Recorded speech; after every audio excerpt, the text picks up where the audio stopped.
Hello there, welcome to Inquiring Minds. My name is Doug, and this is an Inquiring Minds Shortie video. I'll try to keep this as short and to the point as possible. And the point today, well, the nibs today, are for the Lemon M1 fountain pen.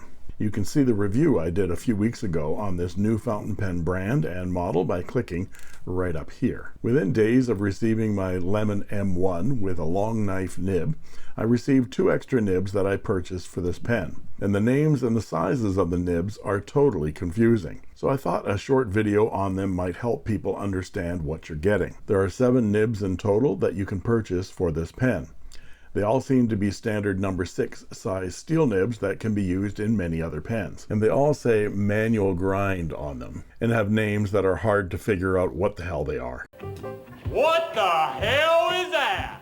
So I thought I'd compare the 3 that I have here. It's very difficult to see the difference between these. There's no marking or indication on any of them. They all just say lemon and manual grind, and that's it. The first thing to know that these sizes in millimeters are not the size of the line you'll get when writing with the pen. These sizes are roughly the size of the tipping material on the nib, and I do mean roughly. The second thing to know is that these translations from Japanese to Chinese to English really get confusing, and no 2 companies use them the same way anyway. Hongdian has some long blade nibs and long knife nibs that don't mean the same thing, so that just makes things more obtuse. My God, how can you be so obtuse? What did you call me? Obtuse. You're being obtuse. 2 months in the hole. Or am I being obtuse? Nope, now you're being acute. In the case of these lemon and manual grind nibs, this is what they are. The long knife nibs in the various sizes are similar in behavior to naginata togi nibs. The line gets thicker the lower your pen angle to the page. And the blade nibs are similar in behavior to architect grind nibs. That is, they write a thinner line vertically and a thicker line horizontally, but do not change in thickness with the vertical angle of your pen to the page. I use the term similar in behavior because there are purists out there that love to correct people whenever naginata togi is mentioned.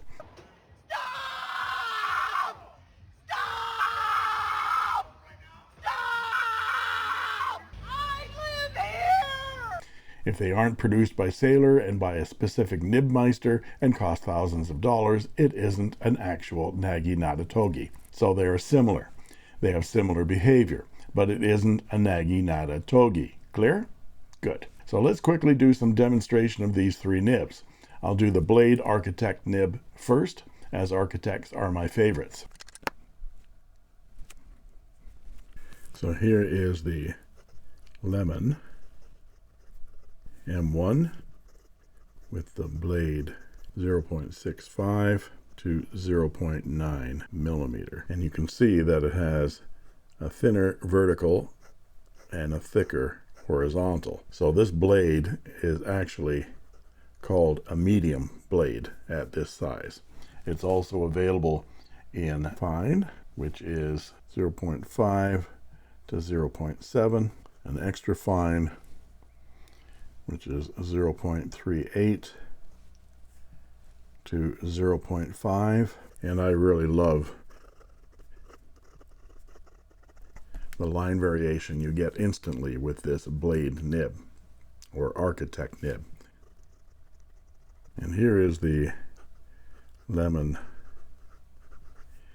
M1 with the long knife, and this is a 0.85 to 1.2 millimeter in size. And this one is the naginata togi style. Keep your cards and letters from coming because I said in style.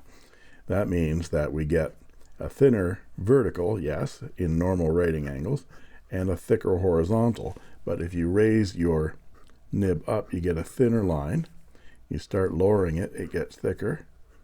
Here's normal writing angle, and the lowest, actually the vertical, gets very thick. The same thing with the horizontal. You can see how the lower my pen angle, the thicker the lines. And the thick horizontal line is a 0.7 millimeter line. And the vertical line, normal writing angle, is a 0.4 millimeter line. And here we go with the last one. And this is the Lemon M1 with a long knife. And it is a 1.4 to 2.0 millimeter nib. Again, in the Naginata Togi style.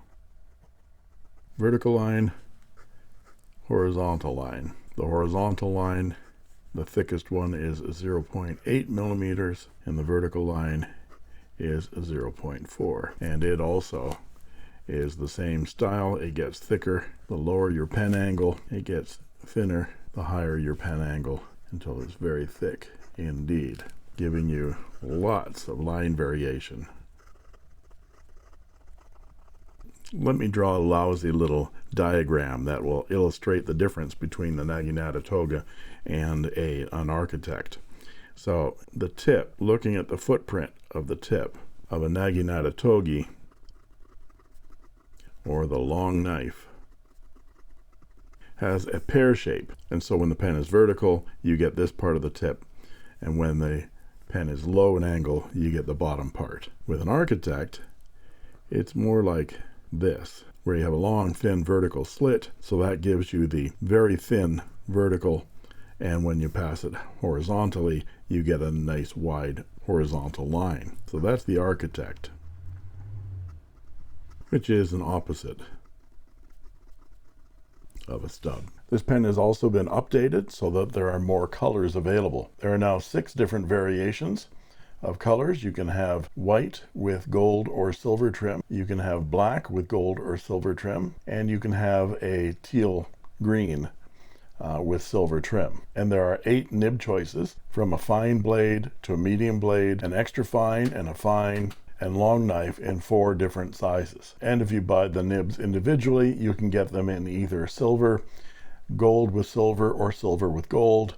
And they're available in 7 sizes, 3 blades, and 4 long knives for about $16 US each. I hope this little video helps you in selecting the nib you might like.